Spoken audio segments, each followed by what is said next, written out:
शांतिलाल भूरिया के मंदिर पर दिए हुए बयान पर बोले कैबिनेट मंत्री विश्वास सारंग। जी हां, कांग्रेस हमेशा भगवान राम पर प्रश्न चिन्ह लगाती है और राम सेतु को तोड़ने का काम किया है।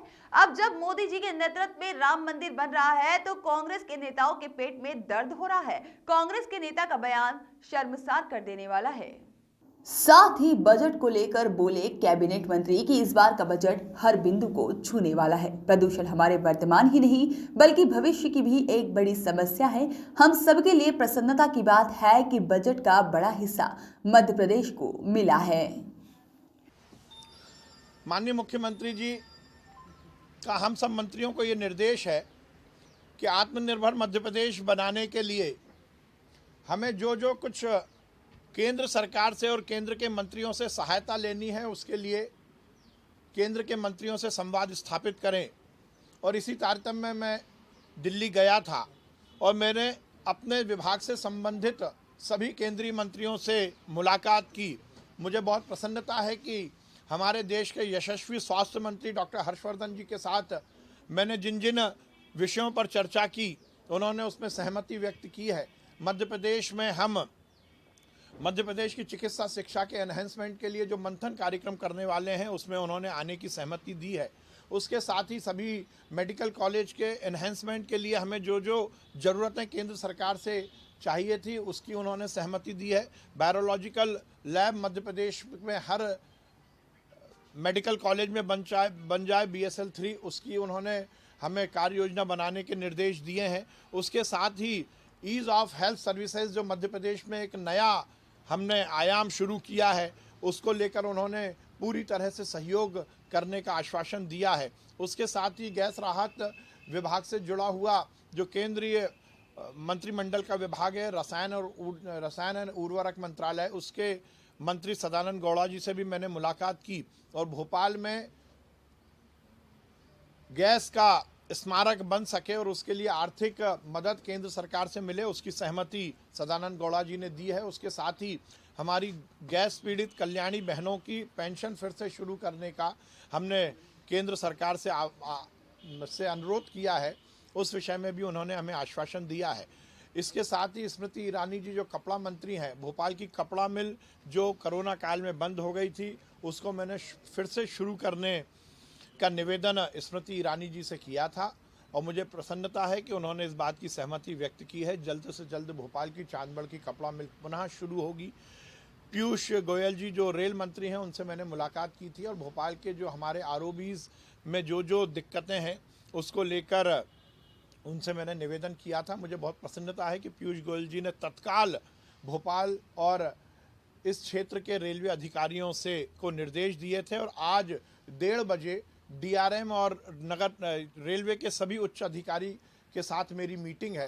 भोपाल के सभी जो ROB हैं उनमें जो रेलवे की तरफ से दिक्कतें हैं उसका निदान होगा और उसके साथ ही विगत दिनों जो हमारा सुभाष नगर में सुभाष चंद्र बोस की स्मृति में बनने वाले पार्क में जो रेलवे के साथ ने गतिरोध पैदा किया था उसका भी आज निराकरण होगा।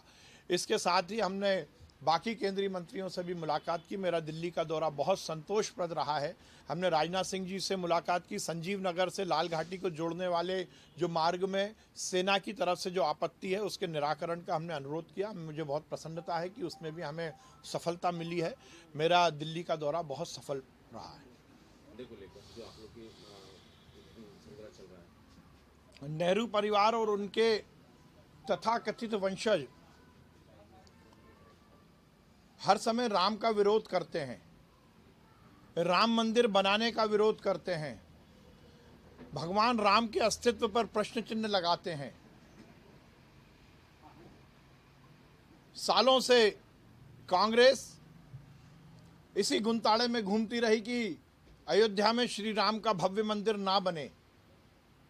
राम सेतु को तोड़ने की षड्यंत्र कांग्रेसियों ने किया।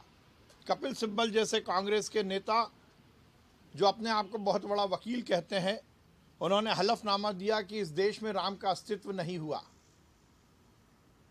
कांग्रेस के तथाकथित नेताओं ने सुप्रीम कोर्ट में इस बात की याचिका लगाई कि राम मंदिर की सुनवाई में देरी की जाए और अब जब इस देश के यशस्वी प्रधानमंत्री नरेंद्र मोदी जी के नेतृत्व में इस देश में हम सब और इस देश के 137 करोड़ जनता के भाव और भावना के अनुरूप राम मंदिर बनने का मार्ग प्रशस्त हुआ है, तो कांग्रेस के नेताओं के पेट में दर्द हो रहा है। हर हफ्ते कोई ना कोई कांग्रेस के नेता राम मंदिर को विवादास्पद करने की कोशिश करता है, और उसी क्रम में आज कांतिलाल भूरिया जी ने शर्मनाक बयान दिया है। ये कांग्रेस के नेता वही हैं जिनकी 15 महीने की सरकार में उनके ही वन मंत्री उमर सिंगार ने ये इल्ज़ाम लगाया था कि ये तथाकथित नेता शराब माफियाओं को संरक्षण दे रहे हैं। आज राम के नाम को बदनाम करने की कोशिश कर रहे हैं, और मैं यहाँ पर स्पष्ट करना चाहता हूँ कि राम मंदिर बनाने के जन जागरण में केवल भारतीय जनता पार्टी नहीं लगी, इस देश का वो करोड़ों हिंदू मानस लगा है जो चाहता है कि अयोध्या में जहाँ राम का जन्म हुआ है वहाँ पर श्री राम का भव्य मंदिर बन जाए। ये चंदा वसूली नहीं है। कांतिलाल भूरिया जी की मानसिकता पर मुझे शर्म आती है कि एक बड़े अभियान को वो चंदा वसूली अभियान कह रहे हैं। मुझे शर्म आती है और इस बात पर आश्चर्य होता है कि वो इतने सीनियर नेता कैसे हैं। ये केवल और केवल कांग्रेस की मानसिकता है। ये चंदा वसूली नहीं है कांतिलाल भूरिया जी, ये हम सबकी कार सेवा है उस महाअभियान में जिसके माध्यम से राम मंदिर बनने वाला है। श्री राम का जन्म स्थान, वहाँ पर मंदिर बनने का ये महाअभियान, और उसमें हम सब जुड़ना चाहते हैं। इस तरह कांग्रेस के नेता केवल और केवल राम का विरोध कर रहे हैं, ये भाजपा का विरोध नहीं कर रहे। इस अभियान में केवल भाजपा नहीं लगी, इस देश का करोड़ों करोड़ों हिंदू लगा है। ये हिंदुओं का अपमान किया है कांतिलाल भूरिया ने, ये श्री राम का अपमान किया है कांतिलाल भूरिया ने। सारा भार तुझ पे आएगा। भ्रष्टाचार में लिप्त कांग्रेस, 15 महीने इस प्रदेश की जनता ने देखा कि क्या कुछ कांग्रेस के नेताओं ने मध्य प्रदेश में किया। केवल अपनी खीसें भरने के लिए भ्रष्टाचार के आखंड में डूबकर इस मध्य प्रदेश को बदनाम करने वाले कांग्रेस के नेता किस मुंह से इस मध्य प्रदेश के विकास की बात करते हैं। इस मध्य प्रदेश की अर्थव्यवस्था को पूरी तरह से डिरेल करने का काम कांग्रेस के नेताओं ने किया, और मैं पहले से कहता आया हूं कि वो 15 महीने जब कमलनाथ मध्य प्रदेश के मुख्यमंत्री थे, इस देश में पैरेलल 2 नंबर की कालाबाजारी की और भ्रष्टाचार की इकोनॉमी जिस प्रकार से उन्होंने मध्य प्रदेश में चलाई, उसी का परिणाम था कि हर प्रदेश वासी को विकास से अवरुद्ध करने का काम कांग्रेस ने किया था। नेहरू जी की और शिवराज जी की और जो बीजेपी सरकार की यूथ के बीच में पॉपुलैरिटी है, जिससे कांग्रेस को यूथ वोट नहीं मिलता है। तो नेहरू एंड लीडरशिप का पार्ट कांग्रेस की युवा कार्यकर्ताओं को पढ़ाया गया है। नेहरू का मैसेज विजन लेके वो जनता के बीच में जाएंगे और युवाओं को अपने पार्टी से कनेक्ट करेंगे। मैं कांग्रेस के नेताओं को एक सलाह और देना चाहता हूं, वो इस बात का भी पाठ और ज्ञान जरूर समाज में फैलाएं कि लेडी माउंटबेटन और नेहरू जी की दोस्ती का क्या आलम था। वो मध्य प्रदेश और देश के युवाओं को इस बात का भी ज्ञान दें कि इस देश के विभाजन में नेहरू ने क्या कुछ चाल चली थी। वो इस देश के और इस प्रदेश के युवाओं को इस बात का भी ज्ञान दिलाएं कि प्रधानमंत्री बनने के लिए नेहरू जी ने किस तरह से अंबेडकर जी को, पटेल साहब को और सुभाष चंद्र बोस को नीचे दिखाया था। वो इस बात का भी ज्ञान जनता को जरूर दें कि नेहरू ने किस तरह से कश्मीर को विवादास्पद बनाया। कांग्रेस के नेताओं को इस बात का भी ज्ञान जनता के बीच जरूर देना चाहिए कि 370 धारा अपनी राजनीतिक रोटी सेकने के लिए नेहरू ने कश्मीर में क्यों लगाई। ये सब बातों का ज्ञान देंगे तो मुझे लगता है कि नेहरू के व्यक्तित्व पर सही प्रकाश कांग्रेस के नेता डाल पाएंगे। नरेंद्र मोदी जी को और वित्त मंत्री जी को बहुत बधाई दूंगा।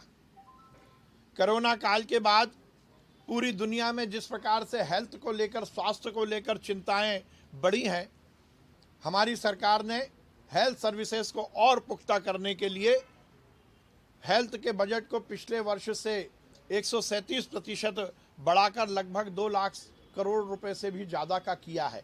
ये इस बात को इंगित करता है कि जो प्रधानमंत्री जी का मूल मंत्र है कि स्वस्थ भारत और स्वच्छ भारत, उसमें ये देश आगे बढ़ेगा। मुझे बहुत प्रसन्नता है कि जान भी है और जहान भी है के मूल वाक्य को आगे बढ़ाते हुए प्रधानमंत्री जी ने जिस प्रकार से प्रधानमंत्री आत्मनिर्भर स्वास्थ्य योजना को लॉन्च किया है, जिसमें लगभग 64,000 करोड़ का प्रावधान किया है, वो निश्चित रूप से इस देश के हर बीमार व्यक्ति को इलाज उपलब्ध कराने में बहुत कारगर होगी। 602 ब्लॉक में हॉस्पिटल बनाने का जो उनका कमिटमेंट है, निश्चित रूप से इस देश के छोटे छोटे स्थान पर भी अब हॉस्पिटल बनने की मार्ग प्रशस्त होगा। उसके साथ ही जिस प्रकार से वैक्सीन को लेकर अलग से 35,000 करोड़ रुपए का प्रावधान किया गया है, ये इस बात को इंगित करता है कि कोरोना के खिलाफ लड़ाई में इस देश की सरकार अभी भी पूरी मुस्तैदी के साथ खड़ी है। माननीय प्रधानमंत्री जी को मैं बहुत बधाई दूंगा कि उन्होंने केवल हेल्थ सर्विसेज पर ही ध्यान नहीं दिया, चाहे रोड का मामला हो, चाहे बिजली का मामला हो, चाहे किसान कल्याण की बात हो, चाहे रोजगार का मामला हो, चाहे शहर के विकास का मामला हो, चाहे ग्रामीण क्षेत्र की अर्थव्यवस्था को सुदृढ़ करने की बात हो, चाहे आर्थिक अनुशासन बनाने की बात हो, चाहे इस देश में नए विकल्प खोलकर निवेश लाकर अलग अलग सेक्टर के पार्क विकसित करके रोजगार के नए अवसर उपलब्ध कराने की बात हो। इस सरकार ने हर स्थान पर काम किया है। प्रदूषण नियंत्रण के लिए जिस प्रकार से सरकार ने कमिटमेंट दिखाया है, ये सब चीज़ें इस बात को इंगित करती हैं कि आगे आने वाले समय में नरेंद्र मोदी जी के नेतृत्व में ये देश आत्मनिर्भर ही नहीं बनेगा, बल्कि इस दुनिया का सर्वश्रेष्ठ राष्ट्र बनेगा।